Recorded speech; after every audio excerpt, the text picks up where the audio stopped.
Hello friends, welcome to our YouTube channel মন সরকার। হ্যাঁ বন্ধুরা, তোমরা ঠিকই শুনেছ, আর মাত্র কিছুক্ষণ সময়ের অপেক্ষা, তারপরে বেরোবে সেই আমাদের দীর্ঘ প্রতীক্ষিত মুভি দ্য পেনম্যান। এবং তোমাদের বলেছি ক্লাব হিটার প্রোডাকশন চ্যানেলটা তোমরা অবশ্যই সাবস্ক্রাইব করে দেবে।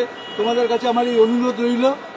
এবং দ্য পেনম্যানের প্রত্যেক কলা কৌশলীকে মন সরকারের তরফ থেকে জানাই আন্তরিক অভিনন্দন, শুভেচ্ছা ও ভালোবাসা। এবং দুজন ডিরেক্টর মিস্টার সুমন দাস ও কৌশিক, তাদের যে অক্লান্ত পরিশ্রম, তাদের কর্মপ্রয়াস বাস্তবে সাফল্যমণ্ডিত হতে চলেছে 4 তারিখ অর্থাৎ 4 এপ্রিল আমাদের সেই দীর্ঘ প্রতীক্ষিত মুভি দ্য পেনম্যান রিলিজ হচ্ছে। তোমরা কিন্তু অতি অবশ্যই পেনম্যান দেখবে এবং তোমাদের মূল্যবান মতামত আমাদের জানাবে। আর একটা তোমাদের খুশির খবর দিয়ে দিচ্ছি, পেনম্যানের উপরে কিন্তু